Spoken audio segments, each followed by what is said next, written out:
Hello, you all. How are you doing? I want to take a moment to just thank all of my new subscribers, most especially on YouTube. Just thank you for being here, for your engagement, and just supporting the channel, the space, and being in this kind of etheric conversation. Because of course, I'm just doing the talking, but I can feel your presence when you're listening in, and if you're engaging in the comment section. And it makes me so happy if whatever I share is helpful, if it resonates, if it makes you feel a little less alone.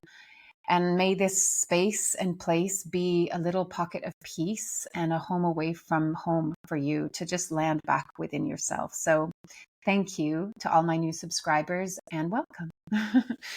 So I've been going on this theme about like simplicity.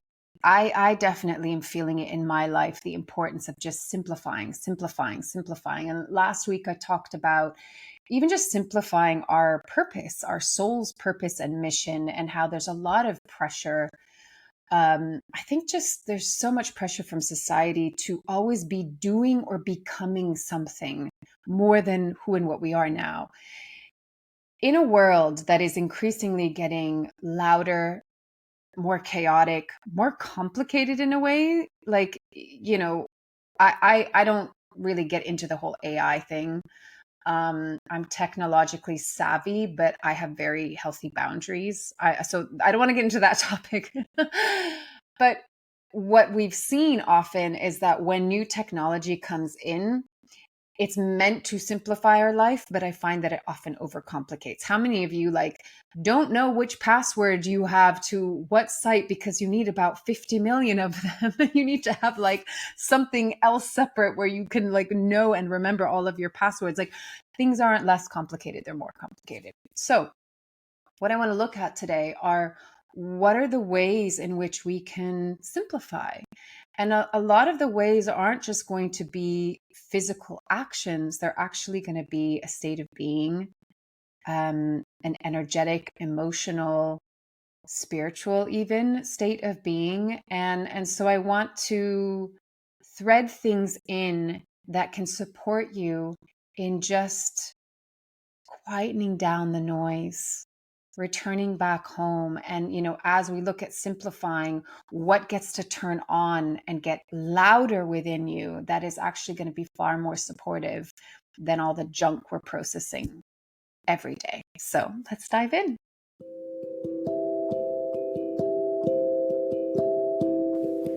This is Corinne Bloom, and you're listening to Raw Conversations.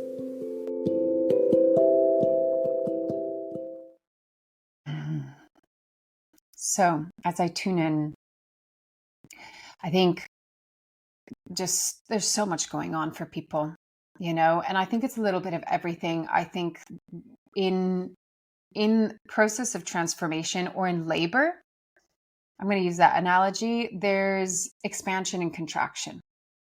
Or I love how when I was in labor, the words that I used were surges instead of contractions. But and the reason why I'm bringing that up is because sometimes the contraction can feel like we associate it with pain. And a surge is actually like in labor, yes, you could say your uterus is contracting to push, right? To push down. But actually, we've been taught to push through things, right? To force, to like grip, to try and control. And actually, when we expand and open and soften and breathe into whatever might feel painful or contracting or restricting or challenging, the breathing into and expanding, almost like the opposite of what we kind of feel our knee-jerk reaction is what's going to make the ride more easeful, more smooth. So in, laboring a child, like hypnobirthing would really invite you to just like breathe. And, as a professional ballet dancer, I remember being in like extraordinary pain, being in point shoes for 8-10 hours a day. And I would always reach this point with the pain where sometimes it would be unbearable. Like you just felt like your feet were, wedged in a small container with glass. You just felt like you were being shredded to bits. I mean, sometimes your feet would literally bleed. But there were times where you'd have to keep on going. And when I breathed into the pain, this sounds masochistic, but it's not. It's not about masochism, but it's like going beyond the pain by way of going into it. And when I let go of the resistance to the pain and the contraction to the pain, like trying to lift up out of it, and I just breathed into it and I really settled into the sensation, it oddly began to feel good because your brain has a different relationship to it. And it's often the resistance that makes it almost more painful. Same thing with labor. When we resist it and we tense, it's the same thing if you're in the bathroom. I'm sorry to be like, a little bit, what's the word? Graphic. I'm sorry to be graphic about it, but it is that, right? Like everything is about relaxation. So this might seem like a big tangent, but the reason why I'm talking about not resisting the challenge or the pain and going into relaxation is because this is a way of simplifying. A lot of our lives are caught up in what's not in the now, what's not in the present, and going into all the what ifs, and essentially creating an emotional and physical response to something that's just not even here and now and true, right? So the areas that I want to focus on in simplification are, one is going to have to be presence.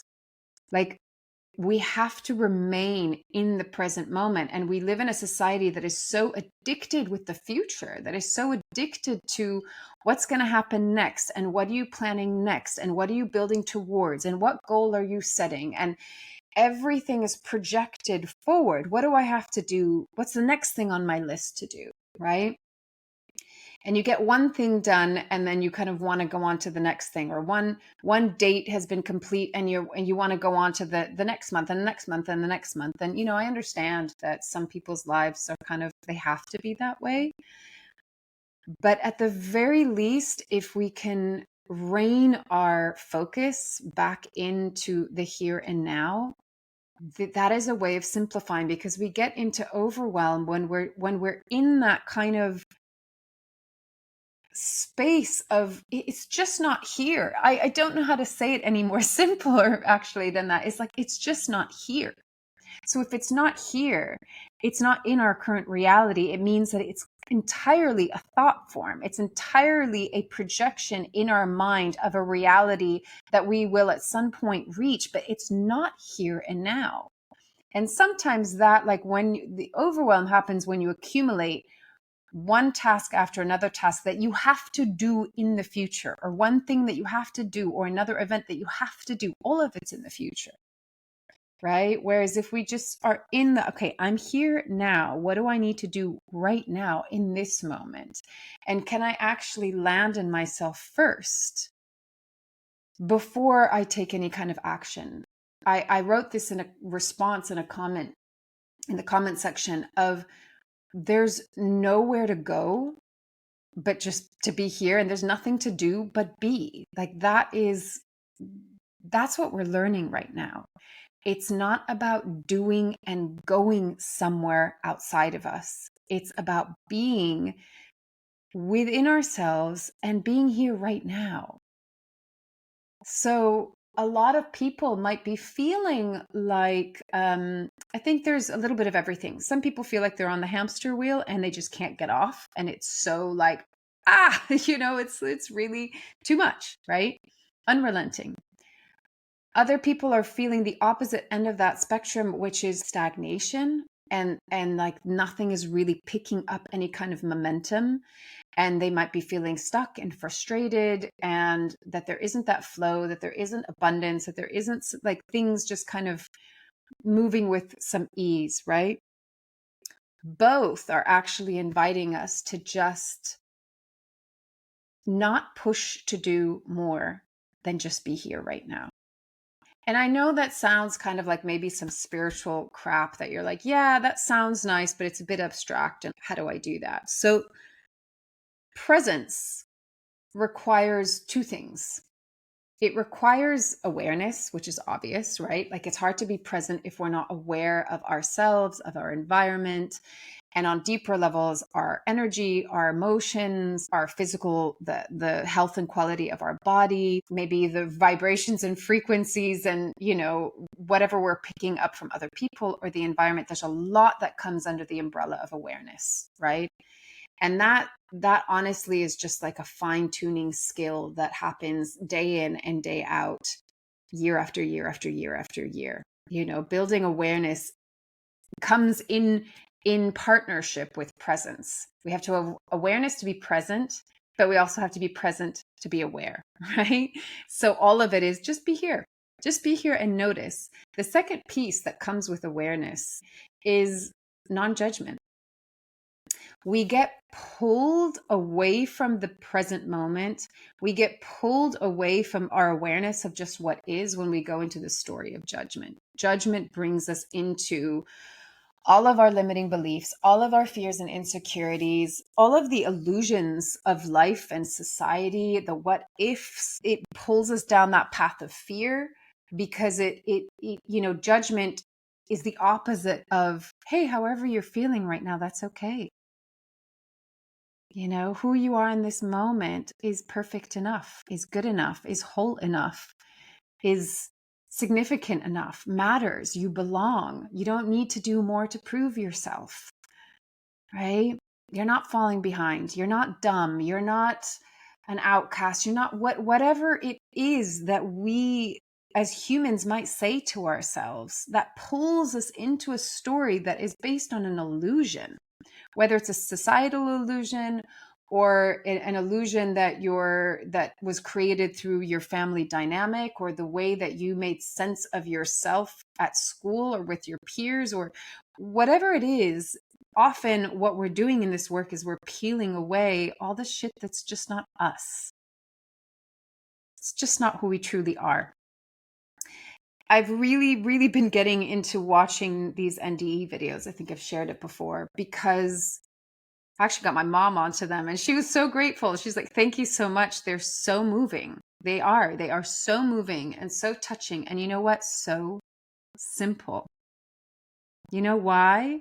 Because when we come out of this third dimensional field, when we come out of this incarnation that has, this is the school of life. So it needs to have some kind of grist for the mill, right? It has pain and suffering and challenge and density and restriction and, all sorts of stuff, right? That's part of what stretches us and allows the soul to grow. But when we come out of it and all of a sudden we're in this like, this place of expansion where there is no limitation, where you are 100,000,000,000% whole, good enough, perfect as you are loved, you are so loved, you feel like you're completely bathed in the presence of source God creator and it's unconditional love. And each and every single one of them, will say things along the line of, you would not believe the love.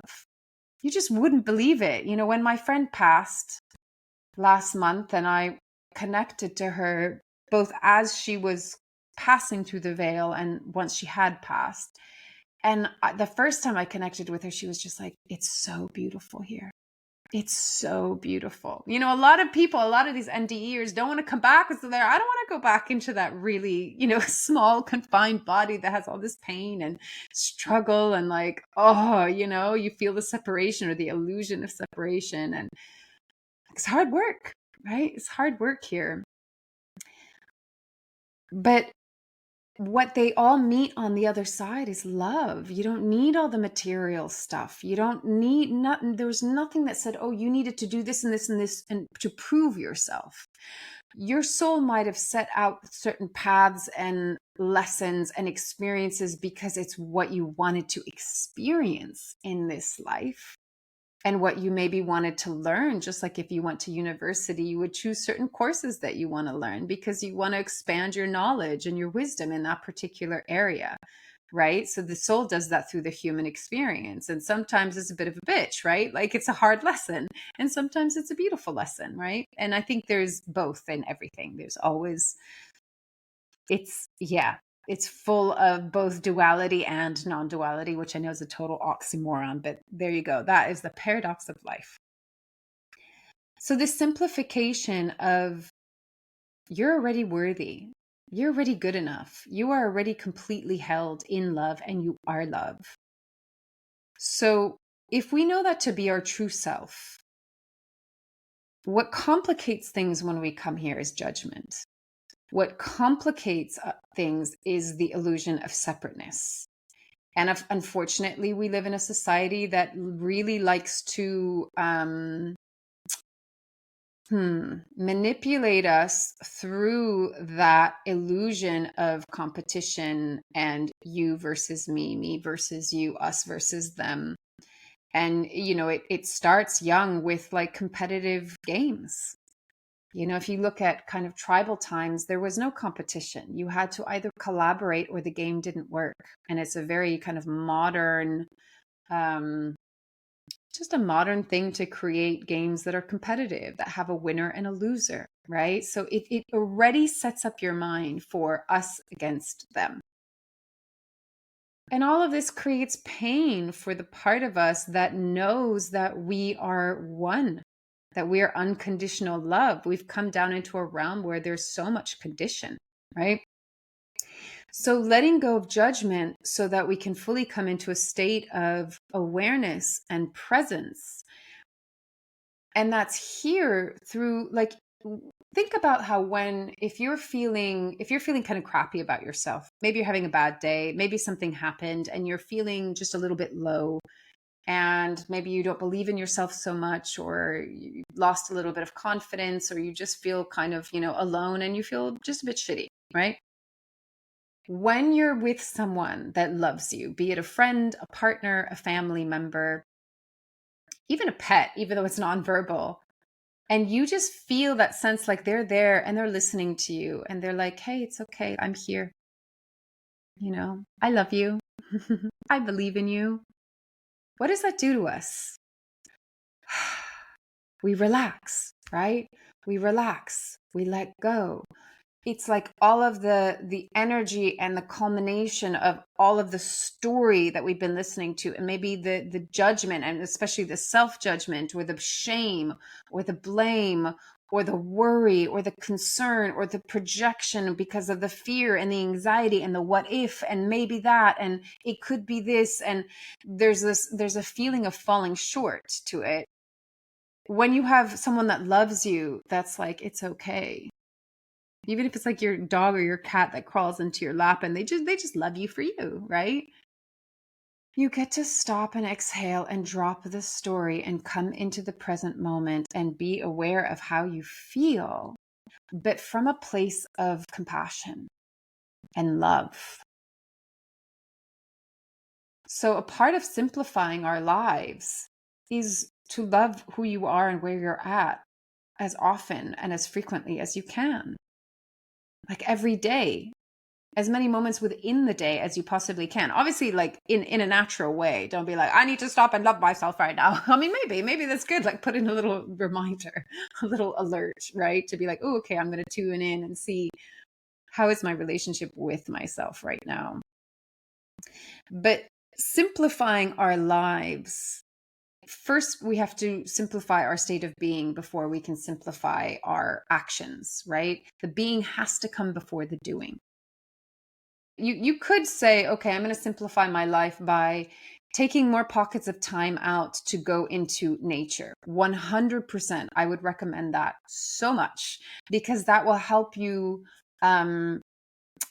fall into your natural frequency and your natural state of being. So then you can open up to who you are and to find presence and to find self-awareness and to let go of the judgment and to come into a more compassionate, kind, patient space with yourself. So sometimes we do need the environment to support us.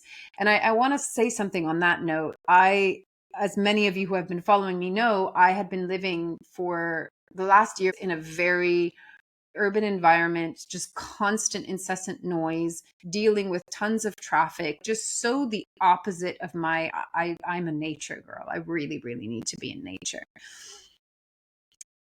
It had a profound effect on me. It really grated on me. And now coming out of it and being in a more peaceful environment, and then having taken that week off and being in an even more peaceful environment, it's like I'm back to my normal self again.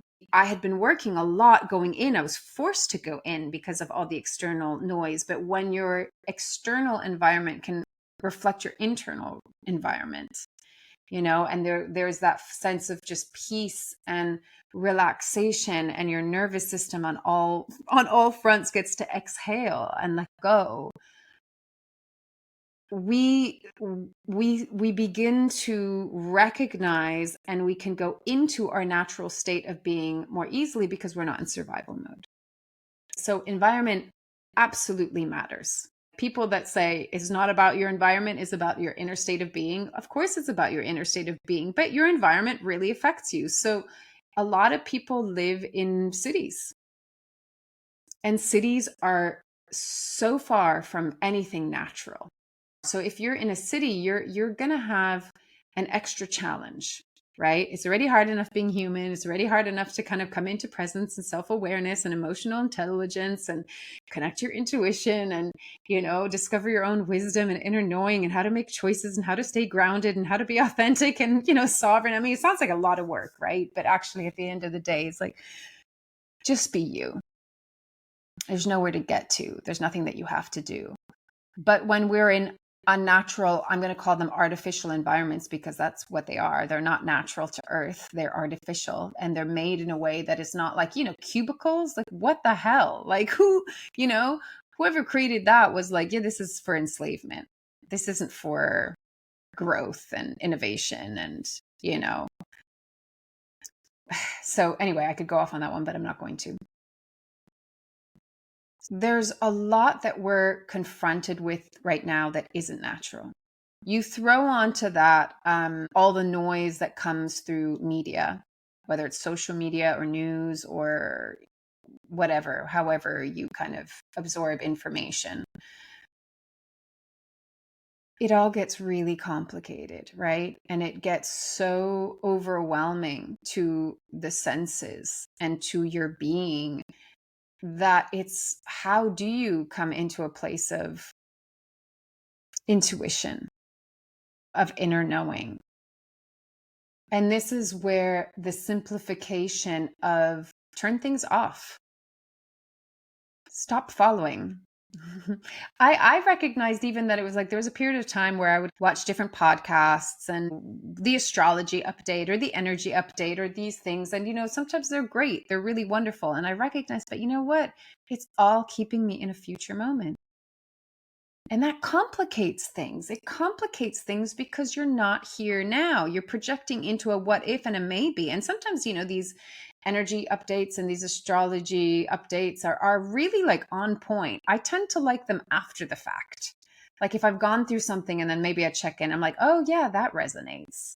But that I'm going in one present moment after another present moment after another present moment with kind of a clean slate where I'm not expecting or anticipating. It simplifies things. And I think right now where really the invitation is to come back home towards ourselves, because yes, it might feel isolating. Yes, it might feel lonely. One person, what did they say? It's like solitary confinement. Yes, it can feel like that. But what if you look at it from the perspective of, how is all of this happening for me and not to me? Not being the victim, but being the co-creator, or being so trusting and with such beautiful faith for your higher self, your soul, for source God, creator itself, for all of the unseen support that's around us. If you epically had faith in all of this, and also just your life's path, your soul's path, if you profoundly trusted yourself, which unfortunately, again, our society is not interested in, like, here, how do we nurture your authentic self? How do we nurture and support your unique spirit, soul, essence? everything from the Industrial Revolution was that it needs to be a one size fits all, and everyone has to fit within these lines and these borders and be the worker bee, you know? So now, using astrology in the age of Aquarius, it's like, no, we get to come back to the beautiful individuals that we are. That, yes, we do come from the same cut of fabric, from the same cut of silk, but we also have our unique individual stamp, you could say, right? Doesn't mean that we're separate. It just means that we all have our own signature, our vibratory signature. And how beautiful to celebrate that, and how beautiful for that to be integrated and supported and celebrated as a community, right? I don't even want to use the word society, but as a community. So one of the biggest things, and I know this is going to sound like such a spiritual cliche, but one of the biggest things about simplifying is coming into a state as often as you can of love and gratitude. Gratitude is a beautiful, beautiful way of simplifying your life. And this is why. Remember what I said about in the beginning, all the projections of all the things that you need to be done, have done, get done, do, achieve, all of that stuff that's in the future, right? That is complicating everything, and it's making it busy and chaotic. Or even if it's like you don't have shit in the future and you kind of wish you did, and you feel like you're failing, or you're a failure because you don't have any prospects, you don't have any ambition, you don't have any goals that you're reaching or succeeding. You're not in that mode of, oh, I'm successful. Even coming from that end, right? Like, I have nothing on the horizon and I have nothing here. Both of those are opposite ends of the same spectrum, right? Of the same line, you could say, which is saying that what I have here isn't enough. Now, what gratitude does is it brings us into what I have is enough. It's more than enough. It's so much more than enough that I feel so grateful that I get to experience this. And I've used this practice for the last 15 plus years of my practice with people and with working with clients. And, some come to it very easily and some find it really hard. And I do want to speak to that in a moment. But I remember one client in particular that really had a dedicated practice of it and just recognized it's life-changing. It's life-changing. And I find for myself, I have the practice of I ground every night before I go to bed. And part of that grounding practice is to just name, what am I grateful for today? And even if it's like you've had a pretty bad day or things didn't go so well or you didn't feel so good, there are always things to be grateful for. And this is the beautiful thing. They become simpler and simpler and simpler. And life is filled with all those simple, small, seemingly mundane moments that make up the beauty of our life. This is the simplification. We've been taught, make it big, right? You need to, again, as I spoke to last week, you have to have 1 million followers and you have to sell 1 million copies and you have to have 1 million clients. I'm exaggerating, right? But you get the point. It's all coming from scarcity. None of it is coming from enough. And none of it is actually coming from gratitude, because it's coming from this state of what you have now isn't enough. And you're not focusing on what you have that you're actually grateful for. We're taught to focus on what we don't have that we need to strive for and reach there. And guess what? The whole point of not good enough, is when you get there, there's going to be another bar to meet, to measure, to get up to, and it's never attainable. So gratitude has this beautiful way of making us feel that what we have here is good. It's okay to still have dreams and ambitions and be inspired and to grow, but it's not coming from that it has to be that way or else I'm failing or else I'm not good enough or not worthy or not valued or not significant or I don't belong as part of society or whatever it is. Again, we're going back into the judgment, right? That's like who you are right now, whatever you're thinking, feeling, experiencing, and who you are and what you're doing in your life or not doing in your life. It's perfectly fine.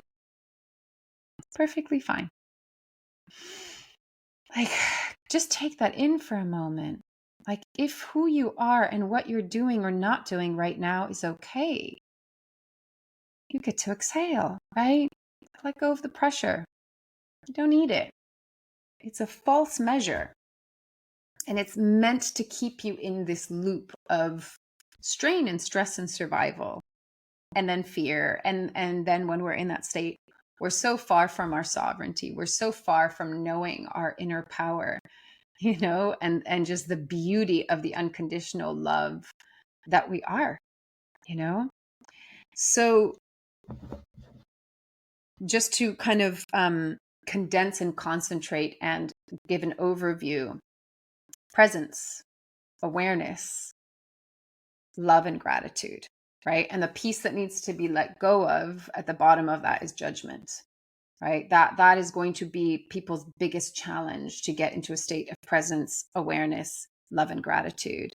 Is the judgment piece is a really, really big distraction. And again, like if you're really on social media a lot, you're going to have a lot more judgment come up, because what are you in? You're in the game of comparison. Look at how great their lives are. Look at how much better she is doing. Look at their house. Look at their baby. Look at their dog. Look at their book. Look at their, all of it is like putting you into competition and comparison mode. And it's going to, no matter how strong you are, it's going to trigger that part that's like, I'm not doing enough. I'm not doing well enough. I'm not successful enough. I'm not beautiful enough. I'm not young enough. I'm not fit enough. I don't have nice enough clothes. I don't have nice. It's going to put you into that not enough. I don't have enough likes. I don't have enough followers, all of that bullshit, right? So I highly recommend being disciplined about what you put into your consciousness.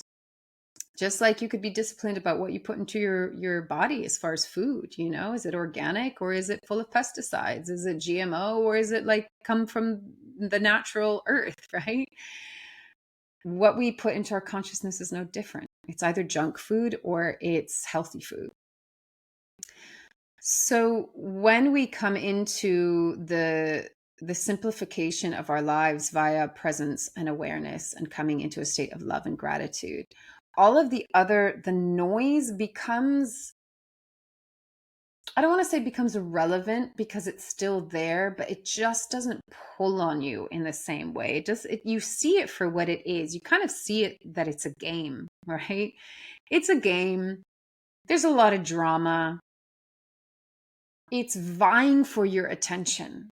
Our attention is one of the biggest commodities right now. Like, how they say like data, they want all your data, but it's so that they can get your attention.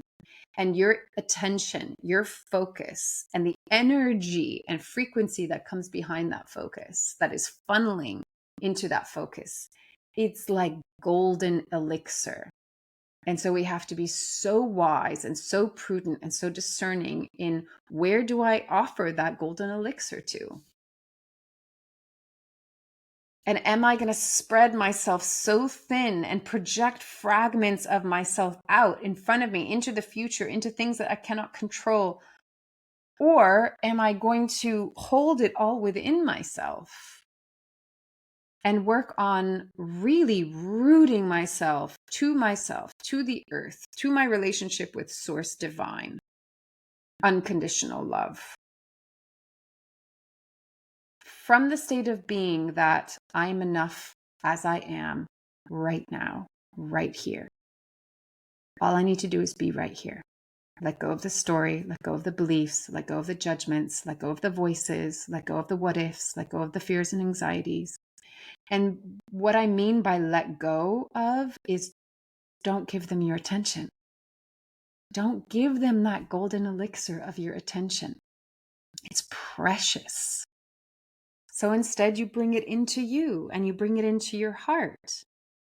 And your heart, might feel like, wow, I feel so wonderful right now. And I feel so grateful. And I feel at peace. And I feel so, lucky for my friendships or my partnership or my family or the work that I do.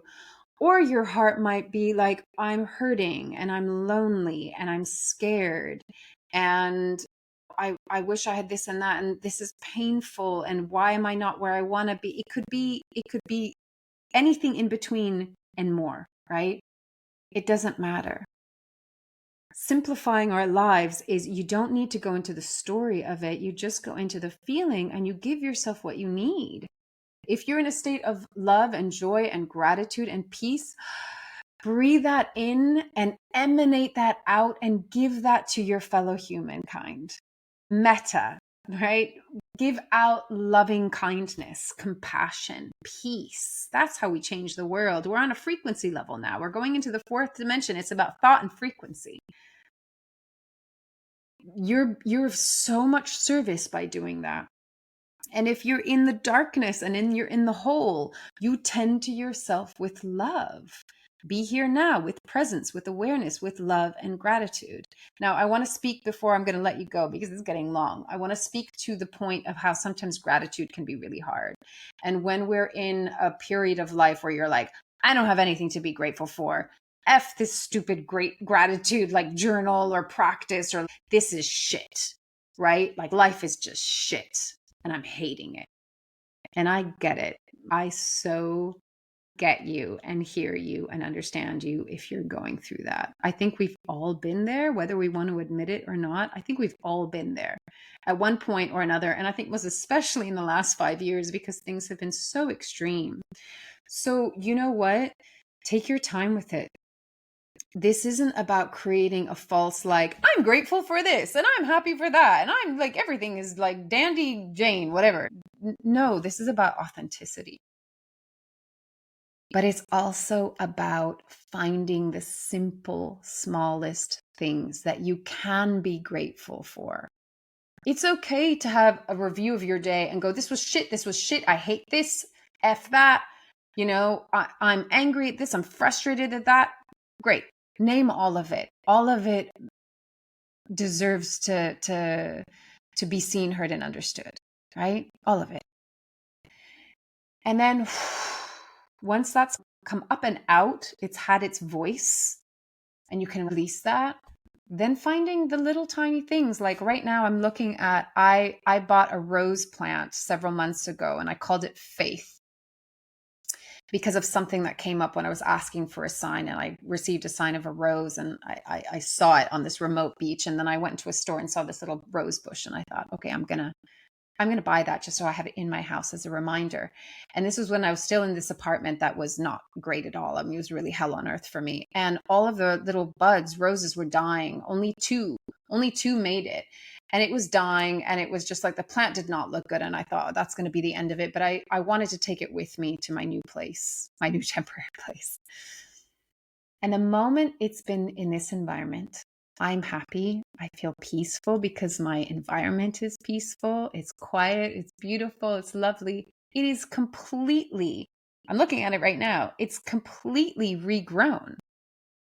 It has all of these new green leaves and it's like, oh my God, this is amazing. So of course, I'm sure it's going to grow new buds and it's going to blossom again. And how apt that I named her Faith. You got to have faith even when you think that everything is just dead and dying and kaput and it's not coming back to life and it's like, it ain't looking good. That's what faith is. That's when faith goes, even amidst all of this, I know that there is even just a pinpoint of love. I was going to say of light, and that light represents love. They're one and the same. So I'm using that as an analogy that I had gratitude for that. I'm grateful for my plant that has come back to life. So there's always these little tiny things, right? Tiny things. Like seeing my daughter giggle in a certain way that was like, oh, how beautiful. An expression of the spirit and soul. Whatever it is. Find the small moments. Simplifying our lives is bringing things into the here and now, grounding them, settling them, simplifying them by just being here now in the umbrella of awareness, so that whatever arises in the present moment, you can tend to it with love and compassion and patience and kindness. And then allowing the strands of judgment that we're habituated into, just notice it, see it, name it, let it go. You don't need it. It's an illusion. It's false. It's not real. It's not you. Let it go. And then we can come into a state of love and gratitude. What are the things that are here now that I can be grateful for? This will quieten the noise. It will bring you into the present moment rather than keep you in that projection of the future. And by doing that, the here and now becomes more simple. Even if you have a lot to do this afternoon or tomorrow morning, come back here, simplify it. And find those moments of just quiet. See if you can come into a moment of peace, of silence, I should say, of stillness. Notice a breath. Notice the sound around you. And if you can go put yourself in nature, do that as often as you can, because it will bring you into this state so much faster, and it will hold you and sustain you. So a lot of people and NDEers, when they come back, they are so drawn to being in nature, because often when they're on the other side, they're brought into a place of nature which they feel really comfortable, happy, or inspired in, to learn whatever they need to learn, receive any message that they need to receive. It tends to be a place that makes them feel good. So go to a place that makes you feel good, that makes you feel at peace, that makes you feel held, where you see beauty and you feel grateful for that beauty and that peace and the loveliness of having this experience here. Yeah. So I'm going to leave it at that, because this is getting long. As always, take it or leave it as feels right for you. And let this, even if there are things within this conversation that you would have liked to expand on, or things that you don't resonate with, let it be an invitation for you to ask yourself the question, what would simplify your life? And it doesn't have to be in a step 1, 2, 3. I don't speak in that way. And for some people that might drive them crazy. Like, Corinne, I want a formula. I want step 1, step 2, step 3, step 4. I don't believe that life comes with a manual and therefore has a formula that is a one size fits all. I don't believe that. And I think the moment we let go of that rigidity and needing things to be linear and needing to have our ducks in a row and just go like, throw it all out the window, and like, how I am here right now, that's all that matters. That's all that matters, because that's what's going to take you into every future moment. Simplify your state of being first. All right, that's it. I'm letting it go now. I'm leaving it at that. Loving you from afar. Thank you so much for being here. Bye.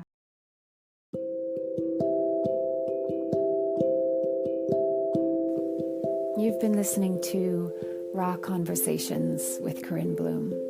Thanks so much for showing up, listening in, and being a part of the conversation with me.